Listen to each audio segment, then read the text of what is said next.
कथबार्ता हेबा सेही प्रसंगर शीर्षक है संपूर्ण शांति केमिति मिले। संपूर्ण शांति जड़े मनुष्य केमिति पाई पारे यही प्रसंग रे आमे प्रभु को वाक्य ठारू अल्प समय कथबार्ता हेबा। प्रिय भाई भौणी माने कौनसी मनुष्य कौनसी परिवार एक प्रकार पृथ्वी रे नहीं जे से माने अशांति को खोजी बुलंती। आमे अशांति रे रहिबा आउ दुख रे रहिबा एही प्रकार परिवार एक प्रकार मनुष्य ए पृथ्वी रे केही मध्य नाहंती। समस्त मनुष्य शांति चाहंती। सबु परिवार शांति पाइबा पाई से माने प्रयास करंती। आज दिन मानकरे आपण देखिबे जे परिवार रे सबु अछि।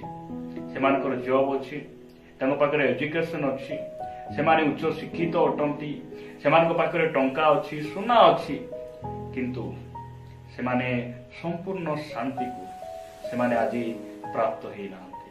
प्रिय भाई भौणी माने आज आमे प्रभु को वाक्य रे कथबार्ता हेबा जे संपूर्ण शांति केमिति मिले। एही प्रसंग रे आमे प्रभु को वाक्य ठारू अल्प समय ध्यान करिबा पाइछे। मो सहित आपण माने लूक लिखित सुसमाचार को आसिबे। लूक लिखित सुसमाचार 2 अध्याय रु केतोटी वाक्य पढु पढु आमे आगु बढ़िबा। लूक लिखित सुसमाचार 2 अध्याय 13 आउ 14 पद मो आपण मानक निमंते पढिबा पई चाहे। एठारे प्रकार लिखा जाय, पुणी अकस्मात सेही दूतंक सांगरे स्वर्गीय बाहिनीर गोटे बृहत दल उपस्थित होई ईश्वरक स्तवगान करू करू कहिले, ऊर्ध्व लोकरे ईश्वरक महिमा, पुणी पृथ्वी रे ताहांक संतोष पात्र, मनुष्य मानक मध्यरे शांति। ख्रीष्टरे प्रिय भाई भौणी माने एही कथा जेतेबेले प्रभु यीशु ख्रीष्ट मानव रूप धारण करी ए धरा पृष्ठरे से जन्म ग्रहण करुछंती, सेही समय रे मेष जगुआली मानकु स्वर्गर एक बाहिनी आसी एही शांतिर समाचार से देई ए प्रकार से माने कहउचंती जे ऊर्ध्व लोकरे ईश्वरक महिमा, पृथ्वी रे ताहांक संतोष पात्र आ मनुष्य मानक मध्यरे शांति।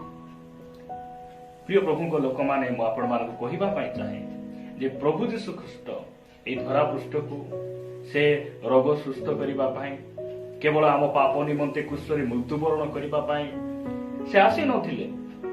आमको से जेपरी परित्राण दियंती, आमको पापर उद्धार करंती, आमको से संपूर्ण शांति को दियंती, एथि पाई से धरा पृष्ठ को आसीते। यदि आपण माने जिसाई पुस्तक को जिबे, जिसाई पुस्तक 9 अध्याय 6 पदरे लिखा जाए, कारण आंभ मानक निमंते एक बालक जन्मी अछंती, आंभ मानक एक पुत्र दत्त होई अछंती, और ताहांक स्कंदरे कर्तृत्व भार थुआजिब, पुणी ताहांकर नाम आश्चर्य, मंत्री, पराक्रांत, परमेश्वर, अनंतकालीन पिता, शांति राजा हेबो। प्रभु को नाम स्तुति हो। प्रिय भाई भौणी माने प्रकृत शांति एही पृथ्वी रे जीशुंक छड़ा केही मध्य देई पारंती नै, कारण ताहांक विषय रे ताहांक जन्मर 750 वर्ष पूर्वे जिसाय भविष्यत वक्ता एही कथा को से रेकॉर्ड करूछंती जे ताहांकर नाम शांतिर राजा हेबो। शांतिर राजकुमार से अटंती।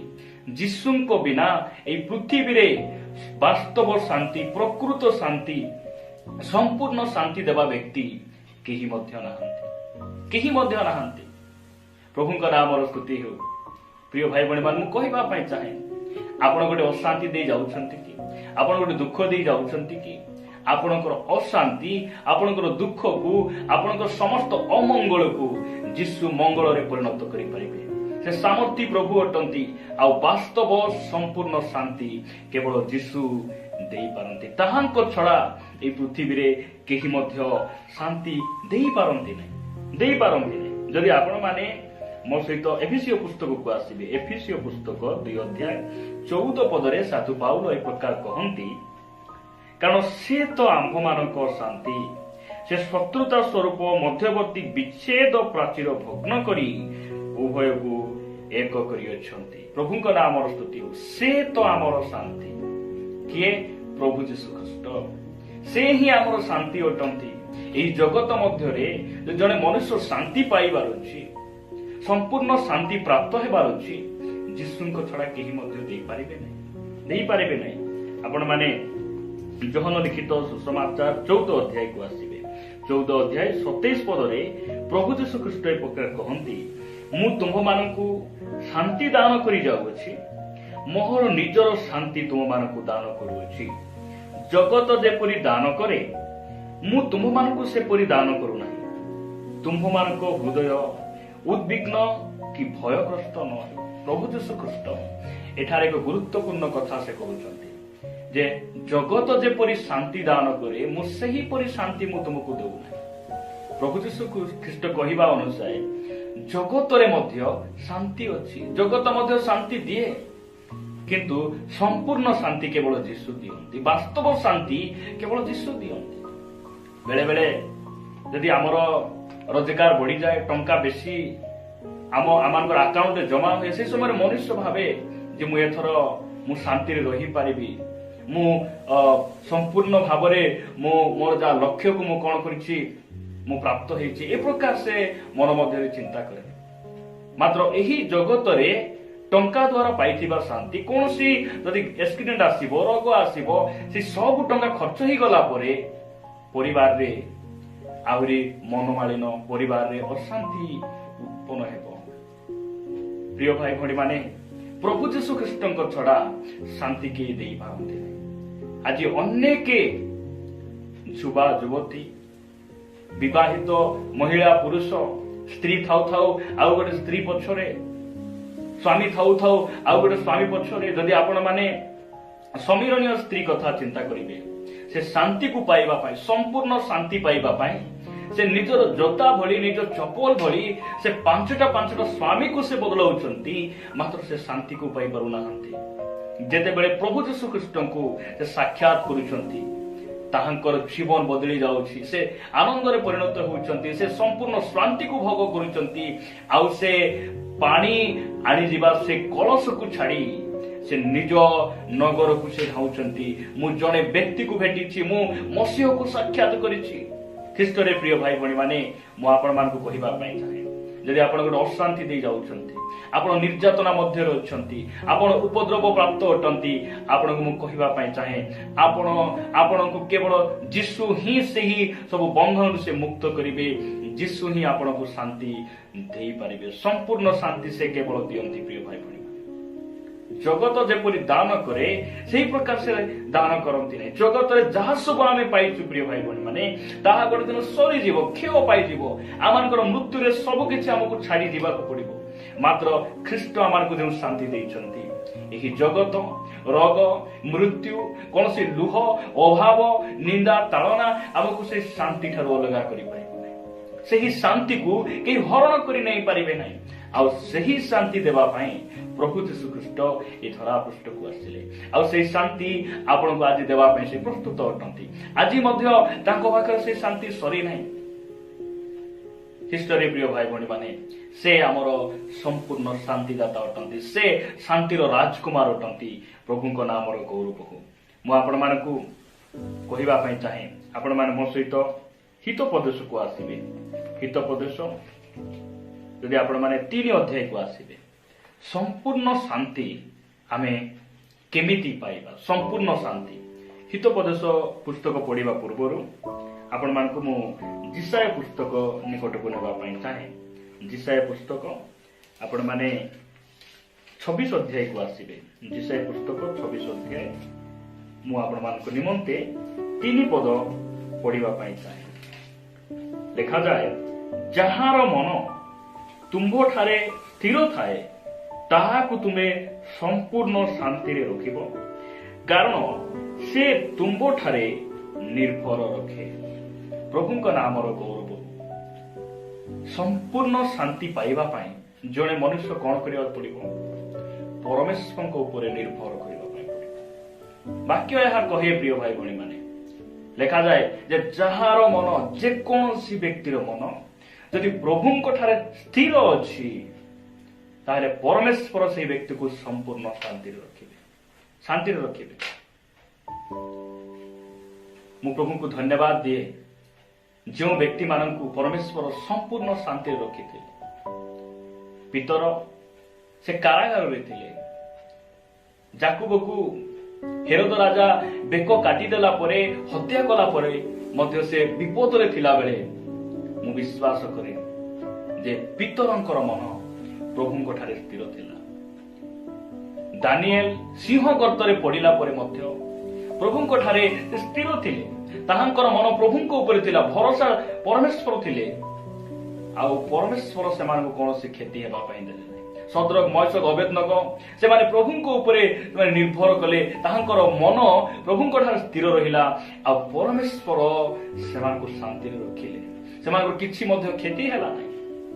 ପ୍ରିୟ ଭାଇ ଭଉଣୀ ମାନେ, ଆମକୁ ନିନ୍ଦା, ତାଳନା, ଅପମାନ, ଅଭାବ, ରୋଗ, କ୍ଲେଶ ଦେଇ ଗଲାବେଳେ ଆମର ମନ ଆମେ କାହାଠାରେ ଆମେ ସ୍ଥିର କରିଛୁ? ଆଜି ଆମେ ଅଶାନ୍ତି ଭୋଗ କରିବାର କାରଣ ଆଜି ଅନେକ ଭାଇ ଭଉଣୀ ମାନେ ସେମାନଙ୍କର ମନ ଟଙ୍କାରେ ସ୍ଥିର ରହିଛି, ଜବରେ ସ୍ଥିର ରହିଛି, ଜଗତ ପ୍ରତି ସେମାନଙ୍କ ମନ ସ୍ଥିର ରହିଛି। ସେଥିପାଇଁ ସେମାନେ ସମ୍ପୂର୍ଣ୍ଣ ଶାନ୍ତିକୁ ପ୍ରାପ୍ତ ହେଇପାରନ୍ତି। ବାକ୍ୟ କହେ, ଯେଉଁମାନଙ୍କର ମନ ସଦାପ୍ରଭୁଙ୍କ ସ୍ଥିର ଥାଏ, ଆଉ ପରମେଶ୍ୱର ସେମାନଙ୍କୁ କଣ କରିବେ? ସମ୍ପୂର୍ଣ୍ଣ ଶାନ୍ତିରେ ରଖିବେ। ଆପଣ ଆଉ ସମ୍ପୂର୍ଣ୍ଣ ଶାନ୍ତି ଆମେ ପାଇବାକୁ ଯଦି ଚାହୁଁ, ଆମର ମନକୁ ଆଜି ଆମେ ପ୍ରଭୁଙ୍କ ଠାରେ ସ୍ଥିର ରଖିବା। ପ୍ରଭୁଙ୍କ ଠାରେ ସ୍ଥିର ରଖିବା। ସେ ଆମକୁ, ଆମ ପରିବାରକୁ, ଆମ ସେବା କାର୍ଯ୍ୟକୁ, ଆମର ପୁଅ ଝିଅ ସମସ୍ତଙ୍କୁ ସେ କଣ କରିବେ? ସମ୍ପୂର୍ଣ୍ଣ ଶାନ୍ତିରେ ସେ ରଖିବେ। ଏହା ପ୍ରଭୁଙ୍କ ବାକ୍ୟ ଅଟେ। ପ୍ରିୟ ଭାଇ ଭଉଣୀ ମାନେ, ଆଉ ପରମେଶ୍ୱର ତାଙ୍କ ବାକ୍ୟ ଦ୍ୱାରା ସେମାନଙ୍କୁ କଥା କହୁଛନ୍ତି। ଆପଣମାନଙ୍କ ନିକଟରେ ମୁଁ ହିତୋପଦେଶରୁ ଗୋଟେ ପଦ ରଖିବା ପାଇଁ ଚାହେଁ। ଆପଣମାନେ ମୋ ସହିତ ହିତୋପଦେଶ 3 ଅଧ୍ୟାୟକୁ ଆସିବେ। ହିତୋପଦେଶ 3 ଅଧ୍ୟାୟ 1 ଆଉ 2 ପଦ ଲେଖାଯାଏ, ହେ ମୋହର ପୁତ୍ର, ତୁମ୍ଭେ ମୋହର ବ୍ୟବସ୍ଥା ପାଶର ନାହିଁ, ମାତ୍ର ତୁମ୍ଭର ହୃଦୟ ମୋହର ଆଜ୍ଞା ସବୁ ପାଳନ କରୁ। ଯଦି ଆପଣମାନେ 2 ପଦ ଦେଖିବେ, ଯେହେତୁ ତୋ ଦ୍ୱାରା ପରମାୟୁର ଦୀର୍ଘତା ଓ ଜୀବନର ବର୍ଷ ସଂଖ୍ୟା ଓ ଶାନ୍ତି ବୃଦ୍ଧି ହେବ। ପ୍ରଭୁଙ୍କ ନାମର ଗୌରବ। ଶାନ୍ତି କେମିତି ବୃଦ୍ଧି ହେବ? ପରମେଶ୍ୱରଙ୍କର ବାକ୍ୟ ପାଳନ କରିବା ଦ୍ୱାରା। ଆମ ପରିବାରରେ ଶାନ୍ତି ବୃଦ୍ଧି କରିବାର ଅଛି। ଆମେ ଯଦି ଶାନ୍ତିରେ ରହିବାର ଅଛି, ଆମେ ପରମେଶ୍ୱରଙ୍କର ବାକ୍ୟକୁ ମାନିବାର ଆବଶ୍ୟକ ରହିଛି। ପରମେଶ୍ୱରଙ୍କର ନିୟମର ସୀମା ଭିତରେ, ବାକ୍ୟ ଭିତରେ ଆମେ ରହିବାର ଆବଶ୍ୟକ ରହିଛି। ଏହା ପ୍ରଭୁଙ୍କର ବାକ୍ୟ କହେ।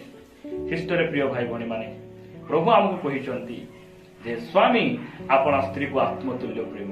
ଯଦି ଆମେ ଏହି କଥା ମାନିବୁ, ଆମେ ସମ୍ପୂର୍ଣ୍ଣ ଶାନ୍ତିକୁ ଆମେ ପାଇପାରିବୁ।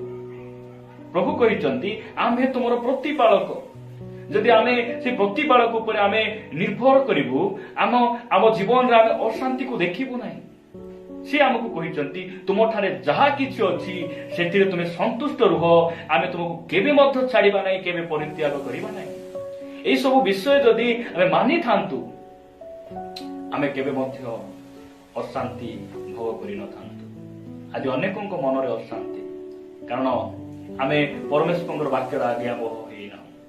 ଲେଖାଯାଏ, ଏ ଜଗତର ସବୁ ସୌନ୍ଦର୍ଯ୍ୟ, ଏ ଜଗତର ଧନ ସମ୍ପତ୍ତି ସବୁ କଣ?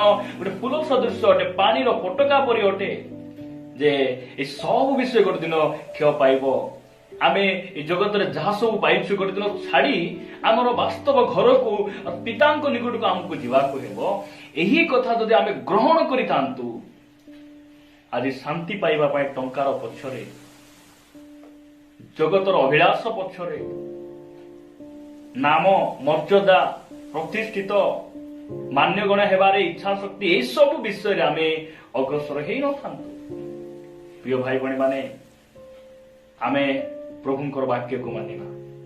ପ୍ରଭୁଙ୍କର ବାକ୍ୟକୁ ମାନିବା। ଯାହା ଅଛି ତାହାରେ ଆମେ ସନ୍ତୁଷ୍ଟ ହେବା। ପ୍ରଭୁଙ୍କ ବାକ୍ୟ କହେ, ତୁମକୁ ଅନ୍ନ ଆଉ ବସ୍ତ୍ର ଥିଲେ ଯଥେଷ୍ଟ, କାରଣ ତୁମେ ଏ ଜଗତକୁ ଆସିଲା ବେଳେ କିଛି ଆଣିନାହଁ, ଯେ ତୁମେ ଗଲାବେଳେ ମଧ୍ୟ କିଛି ନେଇପାରିବ ନାହିଁ। ଆପଣ ପୁରାତନ ନିୟମର ଜଣେ ଭକ୍ତ ଆୟୁବଙ୍କୁ ଦେଖନ୍ତୁ। ସମ୍ପତ୍ତି ସବୁ ନଷ୍ଟ ହେଇଗଲା ପରେ, ହଳ ବଳଦ ସବୁ ମୃତ୍ୟୁ କଲା ପରେ, ତାଙ୍କର 10ଟି ପୁଅ ଝିଅ ମରିଗଲା ପରେ ମଧ୍ୟ ସେ କହୁଛନ୍ତି, ସଦାପ୍ରଭୁ ଦେଲେ, ସଦାପ୍ରଭୁ ନେଲେ, ତାହାଙ୍କ ନାମର ଧନ୍ୟବାଦ ହେଉ। ପ୍ରିୟ ଭାଇ ଭଉଣୀ ମାନେ, ଜଗତ ପଛରେ ଯିବା ନାହିଁ। ଜଗତ ଆମ ପାଇଁ ଗୋଟେ ଶାନ୍ତିର ସ୍ଥାନ ନୁହେଁ। ଜଗତ କୌଣସି ମନୁଷ୍ୟକୁ ଶାନ୍ତି ଦେଲା ପରି ଜଗତରେ କୌଣସି ବିଷୟ ନାହିଁ। ଯୀଶୁଙ୍କ ଛଡ଼ା, ପ୍ରଭୁଙ୍କ ବାକ୍ୟ ଛଡ଼ା ଆମକୁ କେହି ମଧ୍ୟ ଶାନ୍ତି ଦେଇପାରିବେନି। ପ୍ରକୃତ ଶାନ୍ତି, ସମ୍ପୂର୍ଣ୍ଣ ଶାନ୍ତି ଜଣେ ମନୁଷ୍ୟ କେମିତି ପାଇବ? ଯୀଶୁଙ୍କ ନିକଟକୁ ଯିବା ପାଇଁ ପଡ଼ିବ। ଯୀଶୁ ଶାନ୍ତିର ରାଜକୁମାର ଅଟନ୍ତି। ଦ୍ୱିତୀୟ ବିଷୟ, ଜଣେ ମନୁଷ୍ୟ ସମ୍ପୂର୍ଣ୍ଣ ଶାନ୍ତି କେମିତି ପାଇବ? ତାହାଙ୍କ ଠାରେ ଯାହାର ମନ ସ୍ଥିର ଥାଏ, ପ୍ରଭୁଙ୍କ ଠାରେ ଯେଉଁ ବ୍ୟକ୍ତିର ମନ ସ୍ଥିର ଥାଏ, ସେହି ବ୍ୟକ୍ତିକୁ ପରମେଶ୍ୱର ସମ୍ପୂର୍ଣ୍ଣ ଶାନ୍ତିରେ ରଖିବେ। ଶେଷରେ ଆମେ ଦେଖିଲୁ ଯେ ପରମେଶ୍ୱରଙ୍କର ଆଜ୍ଞାବହ ହେଲେ, ତାହାଙ୍କର ବାକ୍ୟକୁ ପାଳନ କଲେ ଶାନ୍ତି ବଢ଼େ। ଶାନ୍ତି ବଢ଼େ। ମୁଁ ଜାଣେ ନାହିଁ ଆପଣଙ୍କ ପରିବାରରେ ଶାନ୍ତି ବୃଦ୍ଧି ପାଉଛି ନା ଅଶାନ୍ତି ବୃଦ୍ଧି ପାଉଛି, କିନ୍ତୁ ପରମେଶ୍ୱରଙ୍କ ବାକ୍ୟ କହେ ଯେ ଅଶାନ୍ତିକୁ ଦୂର କରିବାକୁ ହେଲେ, ଆମ ପରିବାରରେ ଶାନ୍ତିକୁ ବୃଦ୍ଧି କରିବାକୁ ହେଲେ ଆମକୁ ପରମେଶ୍ୱରଙ୍କ ବାକ୍ୟ ମାନିବା ପାଇଁ ପଡ଼ିବ। ତାହାଙ୍କର ବାକ୍ୟ ଆମ ହୃଦୟରେ ଆମେ ରଖିବା ପାଇଁ ପଡ଼ିବ। ବାକ୍ୟ ଅନୁଯାୟୀ ଆମେ ଜୀବନ ଯାପନ କରିବା ପାଇଁ ପଡ଼ିବ। ଖ୍ରୀଷ୍ଟରେ ପ୍ରିୟ ଭାଇ ଭଉଣୀମାନେ, ଏସବୁ ଶିକ୍ଷାକୁ ଆମ ନିଚର କରିବା, ଏସବୁ ଶିକ୍ଷାକୁ ଆମେ ଗ୍ରହଣ କରି ବାକ୍ୟ ଉପରେ ଆମେ ଠିଆ ହେବା, ଯଦ୍ୱାରା ଆମେ ଏହି ଜଗତ ମଧ୍ୟରେ ରହି, ଏହି ଅଶାନ୍ତ ଜଗତରେ ରହି ଆମେ ସମ୍ପୂର୍ଣ୍ଣ ଶାନ୍ତିକୁ ଆମେ ପ୍ରାପ୍ତ ହୋଇପାରିବା। ଶାନ୍ତିରେ ଆମେ ଜୀବନ ଯାପନ କରିପାରିବା। ପ୍ରଭୁ ଏହି ବାକ୍ୟ ଦେଇ ଆମ ପ୍ରତ୍ୟେକଙ୍କୁ ଆଶୀର୍ବାଦ କରନ୍ତୁ।